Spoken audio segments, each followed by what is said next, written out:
Purposely. Your life, God's purpose. Listen at onpurposely.com.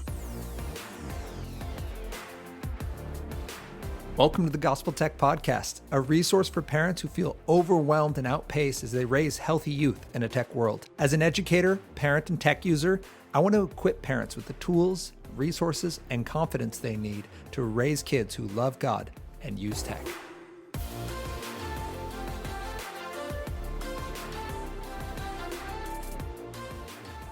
Hello, everyone, and welcome to the Gospel Tech Podcast. My name is Nathan, and this podcast is dedicated to helping families love God and use tech. Today, we have Anna with us.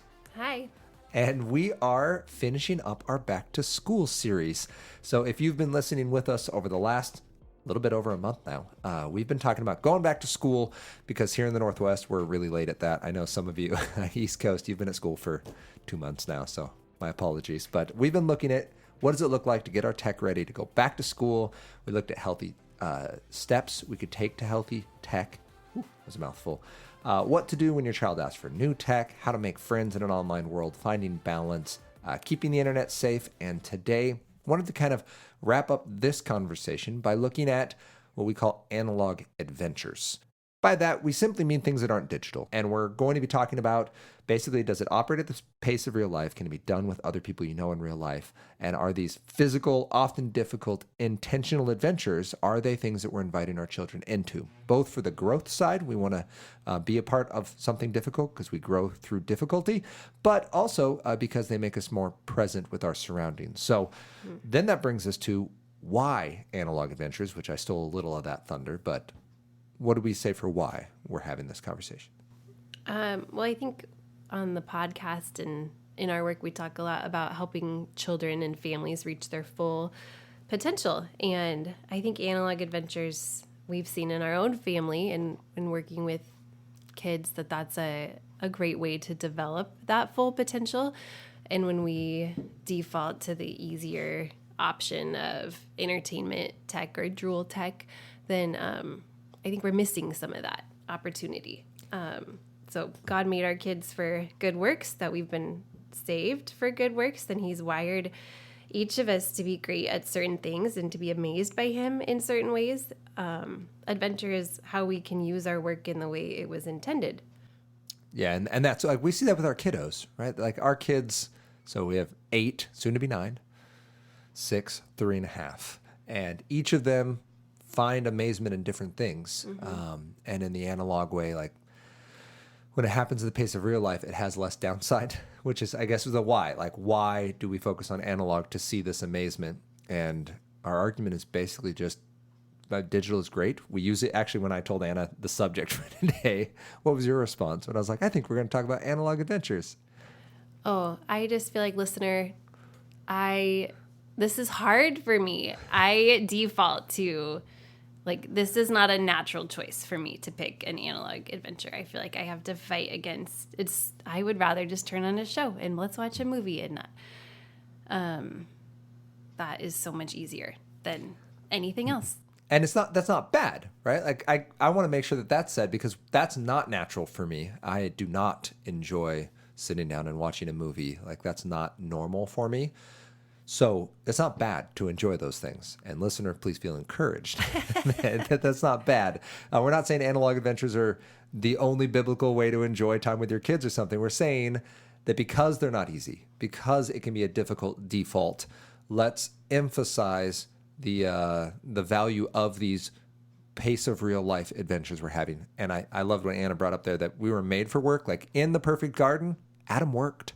He was designed for that before the fall. So these adventures aren't necessarily relaxing. They're hopefully biblically grounded work that is focused on wonder and amazement. And like the psalmist talks about, like singing about how great God is, you have to have experienced God's greatness, his nature, his sunrises, his storms, the incredible way we've each been wired to make things that leave us more present and don't simply consume our time and our attention. So I'll use I was going to save this for later, but I'll use it now. Greta Eskridge talks a lot about adventure. She's at Mon Paul Modern.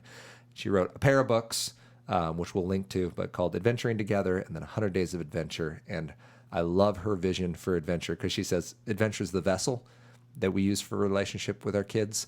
It isn't the thing. So I'm not saying go do an analog adventure. Anna's not saying do an analog adventure because then your kids will be good or then life will be perfect. We're saying analog adventures are a wonderful way to be amazed at God, to have a relationship with your kid, and to be intentionally part of their life and raise them up in the way they should go.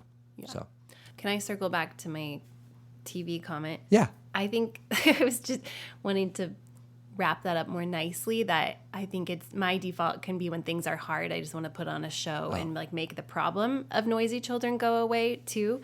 Because I think that there can be good bonding and learning opportunities. Like Nathan does not enjoy watching TV or movies, and I love a good story. And I think there can be a lot to be taught and learned. Hold on just a minute. Okay, Nathan doesn't like movies, and I enjoy being intelligent. That's not what I meant. You feel like you're getting emotionally manipulated most of the time when you're watching a movie. And I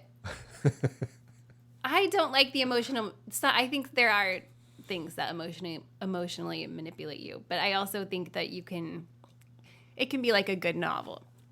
Watching a good movie. Yes. It can be. So there are certain movies I think that as a family are good ones to watch. Like it's different to sit down as a family and watch a movie and talk about it and laugh together or to learn something together than it is to use it as a digital babysitter, which we also on occasion do. The last episode we recorded, we quite literally did that. Sorry. Nathan hates stories and learning and anything worthwhile. Knowledge. But yeah, thank you for returning. Thank you for returning to that. That it was, you were focusing specifically on like it can be amazing, but it can also be just so easy that we like just want to make the problem go away of. Yeah, we see our kids as problems to fix sometimes instead of people to love, and that's an issue. And so analog adventures, it's very difficult because you have to be intentional, because we have to be intentional in them. These force us to be more present and more intentional, and by golly, our kids can still be problems that we want to fix. But this is a cool way to, I think, bring it in. So my hope in doing this, when I pitched the idea to Anna, was I want to make sure this doesn't come off as here's things we do perfect and you should be more like us. Instead, I really want this to be, and Anna's going to help me moderate from this, what families could do in a hypothetical world to practically, this is how we can make this happen on a limited budget, on a limited time frame. If you don't like going outside. If you don't like going outside. Because I'm thinking like this is very natural for you to do. You are a player. You like to play with our kids. Yep. I am not a player. Like my dad is a player. I'm like Hawaii Lindsay is a player. Like these are Hawaii Lindsay. Outside. Like that is her default. This is your default to choose an adventure over anything else. And so I feel like I'm here for the people who are sleep. Yeah, and doing like you would rather do that than anything else. Yeah. So I'm here to advocate for the people who this is hard for. For people that make the world work, this is for you. I think here. This is. I mean, I feel like that was what was that sermon we just heard? Maybe that was at a school talk. That the body is made of many parts, and our family is made of many parts, right? Like that we all are on our own. Like, yes, I would just run the calendar and make sure we have groceries and not be very fun. And you're very fun and would never grocery shop or clean our house. I would be a golden retriever until the sun goes down. And our children all are different parts of that team and body. And so I think it's important we need each other. Anyway, sorry. No, you're good. One part is not more valuable than the other. Yeah. Is what I was trying to say. An excellent point to make as we look at these adventures. So please note, the reason we brought that up is these adventures are awesome. Please hear that you don't have to do them all, and they can be done in whatever way works for your family and your personalities. Anna does adventure differently than myself. But I put together 13 because I'm not superstitious. I don't even cur. So I put together a list of 13. Feel free to add any as you go along, Anna, if you're like, oh, you forgot this. So these are just options people could consider. And to walk out what it looks like. So the first is just simply read a book, which a wonderful book that we've actually found encouraging in this is the Read Aloud Revival. And there's a podcast called The Same Thing? It's Sarah McKenzie is the gal's name, and she Read Aloud Family. Read Aloud Family is her podcast. Yeah. She's a great resource if you are looking for book references or how to create a culture of readers. Or if you're a homeschool parent, she has great resources on integrating that into your homeschool day. The 1 year that I homeschooled, she was very helpful. And I just appreciated her. She had a lot of like good guided questions, and like if that's not natural for you, some ways to integrate that into your family. And then the thing I just actually the other day printed it out. It was like, it's always so nice to have somebody vet books for you, because it can be scary to walk into the library sometimes and just grab anything off the shelf, because you might not want your child reading just whatever is on the library shelf. And so I just printed off like 2 or 3 pages of books boys love from ages 4 to 7. She has them broken down in age groups. So I was like, great, here's 30 books for each of my kids to start plowing through when they're looking for something new. Sorry, can I just want me to keep talking about reading? That is probably more natural for me to want to do that adventure, and something easy for me to do because I like to read. It's also something that's been really nice as the boys are back in school and they're gone more of the day. I feel like we fight over who gets to put which kid to bed. And I'm like, can I please put the big boys to bed? Because it's the only time of day they want to snuggle, and they're gone the whole day, and they'll lay on their beds with me and read for 20 minutes. And they're happy to read picture books, or they're happy to listen to a chapter book. They like reading to me at night. And I feel like it's a really nice time. We don't always have like big, meaningful conversations about every single thing we read, but it's just a nice way to like create physical closeness and share in a story together, which is huge. Like if that's all we get from reading a book together, like that's huge. You're building the proximity closeness, right? Like you get your 8-year-old man cub to snuggle with you. He snuggles with me every time we read, and he is not a snuggler. He does not snuggle. He doesn't even like hugging. He backs into you when you ask for one sometimes. He likes to hug when he's supposed to be going to bed. Yes. That's it. Yeah. He'll come down for an extra hug. That's his trick. But I thank you for bringing that up, that is an amazing opportunity and just use of that time. Sometimes it's uncomfortable to read aloud, so let's just acknowledge that. That's many of our least favorite parts of school was that popcorn reading. And just know that it's like singing with your child. Like they don't care what your voice sounds like. They care about your presence. Oh, no. And I don't do voices. Nathan reads with voices. Oh, but I'm just saying like some people don't like reading out loud. They think sure. they don't read fluently enough, or they like popcorn reading gives people anxiety. Yeah. And so your kiddos just want you to be there. So just know that. While you were saying that, I was thinking of, second resource, Gladys Hunt. Oh, The Honey for a Child's Heart. Yes. Yeah, that's a great one too, with several different chapters and explanations on from really little to high school age book recommendations.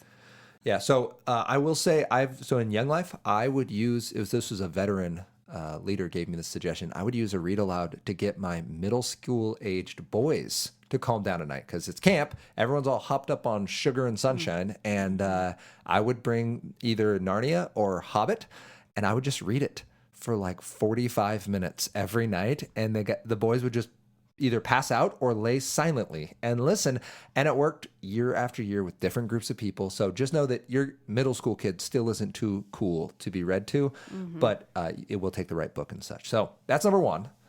Number two might feel like an obvious, but it's read the Bible. Reading the Bible is an amazing opportunity for us to learn from the Lord together. So I think it breaks down the barrier of what I've had to do is I felt for a long time like I had to know all this stuff, and then I had to deliver it. Like I'm the Bible specialist in our family. Sermon. Like a sermon. And this was a mistake I used in Young Life. Many of my very gracious Young Life former kiddos, now friends, would be able to tell you about Nathan's sermons. But reading the Bible together and simply putting all of us under Scripture together. It can be Proverbs. Those are very practical. They can be Psalms, because kids understand worship really well. Or it can be, Gospels, or wherever you choose. But reading it together to see God's character and his goodness and to have that.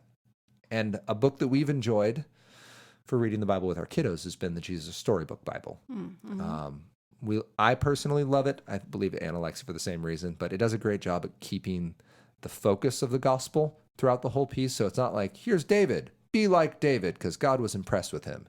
it does a really nice job of being like, nope, David was bad at life, but God's still good. And David put his trust in God, and you can too. So reading the Bible together, did I button that up well? That was Excellent. Fabulous. Then the third would be what you've done really well. This is something I no. do terrible at, is devotionals. Oh, well, it kind of fits into reading the Bible together. I would respectfully disagree on, like, there's a Bible verse, but like I want to read the Bible as like its own source. This is a yeah. third party text. Okay. So, Sure. but like you've done a really good job. You found it and have implemented a devotional from Louis Giglio, which I thought has been awesome. Yeah, he's got 3 that are kind of like a science-y. How great is our God, indescribable.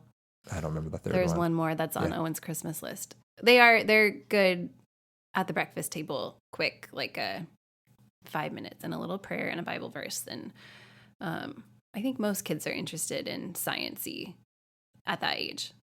So I feel like it's like I outer learned space, stuff. the body. Yeah, they're animals. I feel like all 3 of our kids really enjoy those, and they have a good question usually, or like something to talk about. Like it can be a good conversation starter on something that might not naturally come up. Yeah, and I feel like it's a lot lighter. The reason I feel the Bible is especially intimidating, and we don't want devotional to be the only Bible reading we do with our children, because again, we're reading kind of through the lens of someone else. But like the Jesus Storybook Bible, it can be a wonderful introduction, a great conversation starter, and a reason to go to the Bible, as he does a nice job of giving us Bible verses and stuff. But you've done great at that. Thank you. Speaking of things you've done great at, our family does a nice job with this because you enjoy these, just going on a walk. I guess, yeah, I'm noticing a theme of like, you don't have to do everything on the list. Do Right. the things that... I'm trying to give a big idea, like show people how broad and even how simple some of these ideas are. Because when I say analog adventure, most people are like, I got to go camping. We have to make a canoe. We have to basically be the family from Alone or Swiss Family Robinson. Like, Right. there's no family in Alone. The person from Alone or Swiss Family Robinson. Family and alone. No, okay. Yes. No, I don't tend to do those things. But I can do little things. And I do like going for walks. I feel like it's usually a good reset for our children to go for a walk also. So I included this for 2 reasons. This was not one of my lists. I built a list of like 6, and then I was like, what would Anna say? And you do amazing at walks because they've been done at the drop of a hat. So we get that They have awkward gotten lull. easier. I remember a season when it felt like a nightmare. When Owen was 2 and Henry was a baby, I was like, we might never go for a walk again, because it felt like you would just get somebody fed and somebody changed and get the dog ready and go to the bathroom, and then somebody else would have to start all over. And it was like, that was a nightmare. Yeah. And now everyone can get their shoes on and get their scooter and get out the door. So it feels like we can go for a walk, and we can go for a 15-minute walk or a 45-minute walk, and everyone is mostly fine. So that is a season too. Sometimes it is a season. It's a really good reminder. One baby, like I would walk Owen for hours. Yes. That was great. When he was little. When he was the only baby. Yes. Yeah. And put him in a bob and just roll. And run with him for a long time. But now, yes, we have entered a walking or riding bike season. And the kids can run up ahead, and you and I even can like sneak in sentences of like it's a real miracle. Adult conversation, which is more than we can do at dinner or after bed. So walks are awesome. I have implemented what my dad did for me growing up, which is grab a ball or a Frisbee and throw it and make the human run. When they're cranky about sometimes they don't want to go for a walk. So great, we'll play catch, and you get to walk the dog tonight. Yes, Hadley does love walking the dog until she doesn't, and then she wants you to push her and walk. She's the weakest link on a walk, but she still comes. but one of the prettiest links on the walk. So walks, and then this is obligatory in any list of adventures I make. Board games. Please play this them. is not something that comes naturally to me. Please play them. I was thinking about, I made a list. I'll link to it below, but it like breaks it out by age. And I tried to do like 5 games for each age group, like 3 to 5, 6 to 8, 9 to 11, 12 to 14, and then 15 plus, I think is my age brackets off the top of my head. But just 15 plus means hard. 15 plus means difficult. There's rules and focus. You wouldn't want to start at a 15 plus because 15-year-olds are smart. They can really handle a lot of weight when it comes to rules. I like to hang out in the 3 to 6. Yeah, come on. Age Outfoxed. What's the I'll one? play Candyland. What's the one where you guess the person? The Guess Who? Oh, Guess Who? Guess Who? There I'm you down go. for a game of Guess Who. Yeah. So games that we do enjoy though that Anna has played, Carcassonne, That means anyone can play them. and well, it means anyone can enjoy them. I'm not going to promise that. All right. Some people don't like games. Carcassonne. People don't like fun, and Nathan doesn't like being smart. And this here for the hot takes. We're just people. here for the big sweeping generalizations today. Carcassonne, you've enjoyed. I do like Carcassonne. Yeah. Ticket to Ride. Yeah, we haven't played that for a while. But We haven't played it for a like- while, but it's both did like pretty it, and yeah. a fun intro game. If you've only played Monopoly, Ticket to Ride's a It's great a good next one. Yeah. next step. And then Outfoxed for Youngers was a gift from friends that our kiddos have loved, and we'll play with like other kids who've never played games. They'll just come over and It's an easy one to teach them. yep. It's kind of like Clue, but makes more sense and no murder involved. Yeah. So board games, I have literally spent full podcast episodes discussing. So I'm going to move on before I get distracted. But what do you think about this next one? Play a sport you're bad at. Yeah. So I feel like sometimes when we play sports, we so often gravitate to stuff that like I played in high school or I was good at this. And I do gravitate to we that. bring our kids out to it, which isn't bad. We want our kids to be a part of our interests, but our kids also love seeing us be terrible at things. And that's very like encouraging for them to see that like mom and dad aren't actually great at everything. We're very human. So trying to do something. So for me, like I'm really bad at volleyball, like really bad. Like I wasn't allowed on the staff volleyball team one year because they You're a didn't want to lose. liability at the beach trip. The ninth, yes, and at the family one. I am the weakest link there. So, the staff wouldn't let I me play one remember. year. You're a liability for real. Like Yeah, on the because the ninth graders would just aim for me with their serves. They would get free points. You can't hide me on a volleyball court. So that being said, volleyball I play. Owen loves it. I'm terrible, and he does better than me, and that's great. So whatever it might be for you, it might be just something you're learning. Like right now I'm learning how to do some stuff on my bike, and the boys are learning it with me, and they're better, but we're learning together, and that's great. Yeah. So that's why I said specifically a sport you're bad at. Oh yeah, I put a note. You're not being Uncle Rico from Napoleon Dynamite. That's the goal here. Any kind of tag. play tag with your kids. Any kind of tag. So I personally like running less, so laser tag works well for me. Some people are not comfortable with guns, so I get that. So find a kind of tag you're comfortable with. I feel like this is a thing that I would organize, and I don't want to play. Ooh, but I'm happy to clever. organize this game. You did that for Owen's birthday. You've implemented. Yeah, I just feel like it's okay to be like, I'm 37 and I'm not playing tag anymore. I will organize tag, and I will like create opportunity for tag, and I Yeah. will gather a gaggle of children for you to play tag with. I'm 39, and darn it, I want to play some tag. That's great. I just want to validate the people who no longer want to play tag. Yeah, that's fair. I played tag many a year.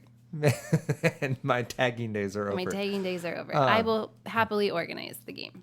You could be suckered into like pointing and clicking at some kids, though. Like, you could do that.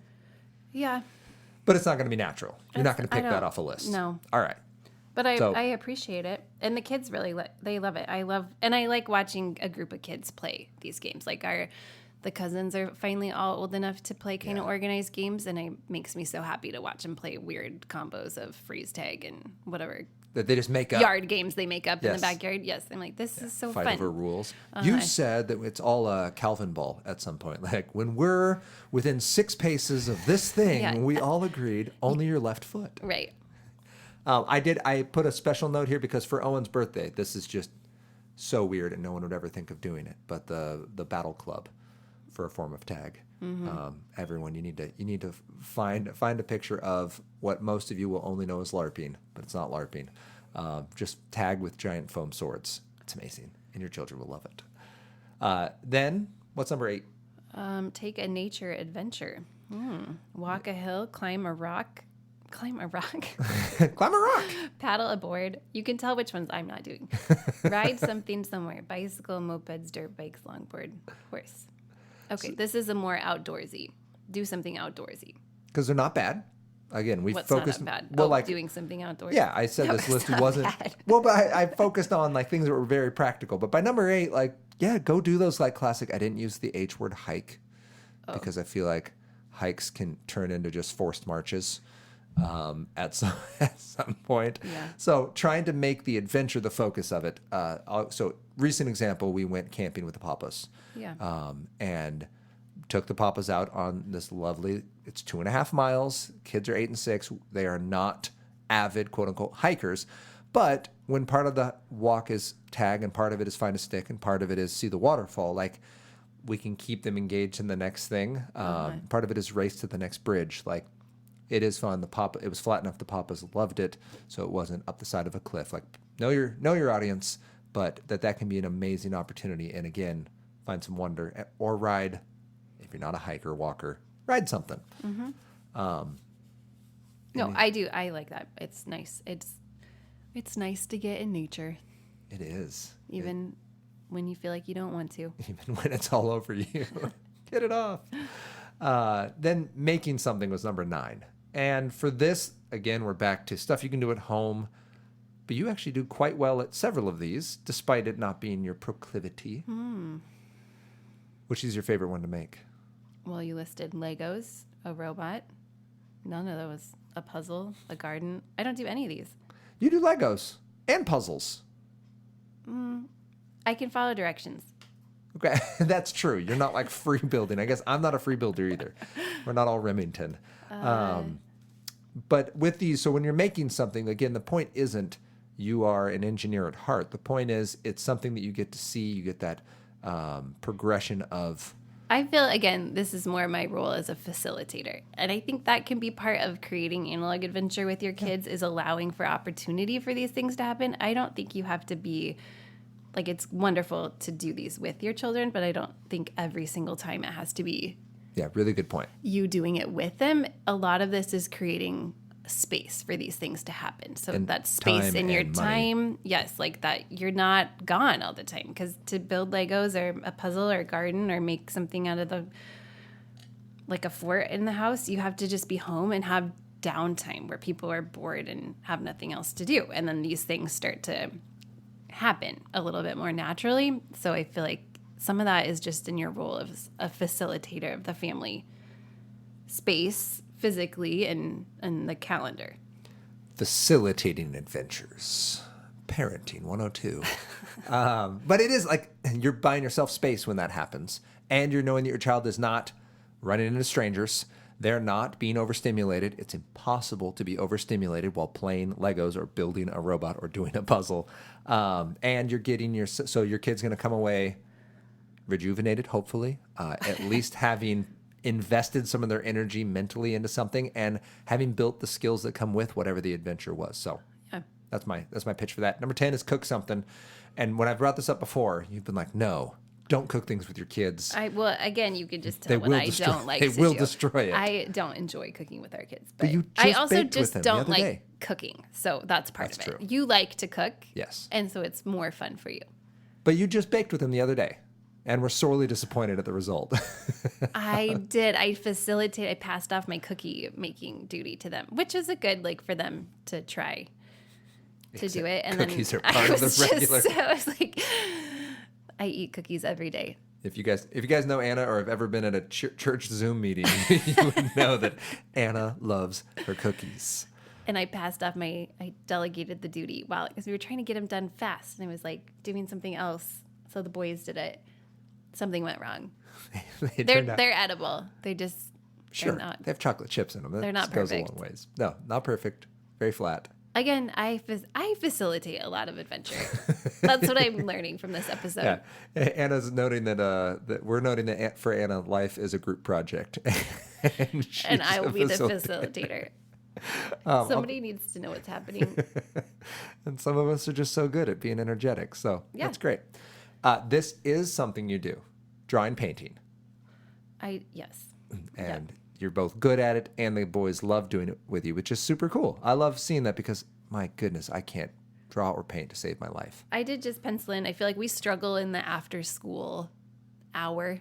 What do you mean by struggle? Because I'm tired from that.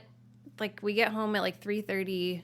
The 3:30 to 4:30 to 5 Yeah. hour to hour and a half can be a little bit tricky. And we're not home every night I feel like we have piano or somebody will have a sport community practice or whatever. Yeah.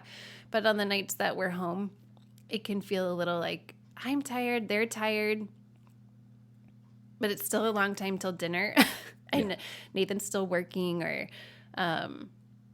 so I did just kind of make a mental list. I feel like that's where the temptation, not that it's bad, like, again, great. If it's part of your rhythm, like this is when we watch a show or whatever, this is when they get tech time, that's fine.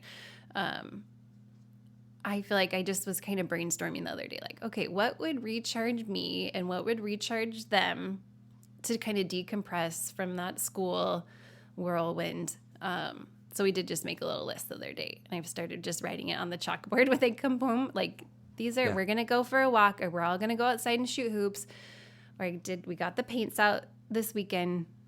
I think we all had colds. And I was like, you know what? It's a nice day. We're going to get the watercolors out because I just want to sit here and I'm tired, but we can paint together. And I feel like, again, that facilitating, like it was me just getting stuff out, and I sat and painted, and they painted for 20 minutes with me. And Yeah, it was that super was a cute. long time for them to sit and paint. We haven't done that for a while, so they're not in. Some people are probably more in a habit of doing arts and crafts with their kids every day, but we haven't done that for a bit. Anyway, Yeah, and that was awesome. And the boys, like, they look to you when they want to paint something, and I think that's a valuable little cool thing too. And also, I came inside and there were super pretty fall paintings to enjoy. I don't know. It was lovely. I was trying to think of something. Oh, for a cool, fun resource. If you're not artistic, you're like me.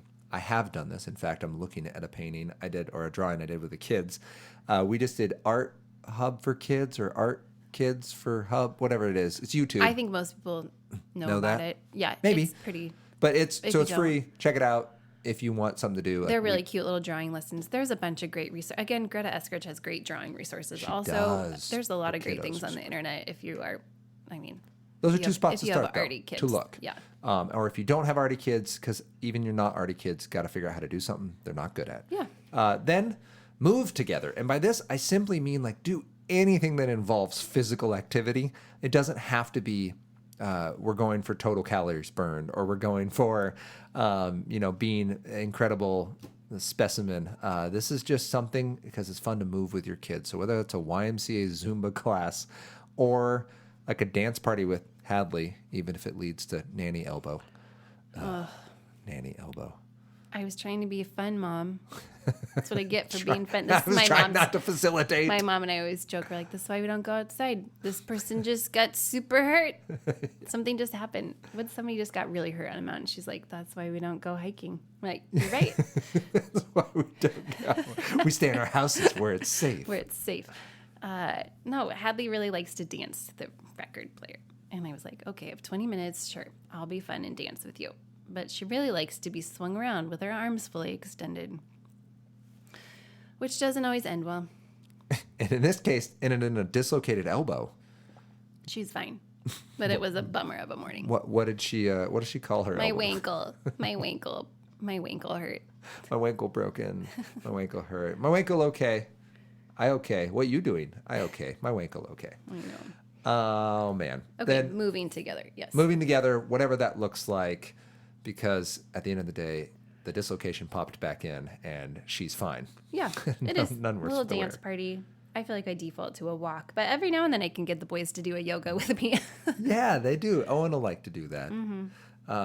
And the last one is just learn together. And that's can be anything. You could be learning, like Anna just said, like doing a stretching class together. You could be learning something academic together, something hands-on, some real time. And that's whether it's learning how to bake a pie or tie a fly or cast or carve or shoot bows and arrows, write stories, like whatever the thing is, doing it together, not because you know how to do it or you're good at it, but because you're not and you want to grow together. So what we've just finished is a extensive list of activities and adventures. You're going to link some good resources for people. Yeah, so I will link Greta Eskridge. I will link the Read Aloud Revival and the Honey for a Child's Heart. And then just some ideas. I'll link our board game list. Anyway, the links, they'll be in the show. I don't have to tell you guys what the links are. They'll be at the bottom. There will be good links, and Anna will add whatever she believes to be beneficial as well for the overseeing of the group projects. Facilitating. If you're a facilitator of Analog Adventure, which isn't important. Every role is important. Every role is important. I mean, someone needs the brain, and the rest of us just need to be the arms and legs that do it. So I just want to emphasize at the end here, don't feel overwhelmed like you have to do all these. They have to do any of these ones specifically. I hope it just inspired for you something where you're like, oh, we could go do, some of you live in Hawaii or Australia or New Zealand, where you can like go see sea turtles enough that you hate them, or go on.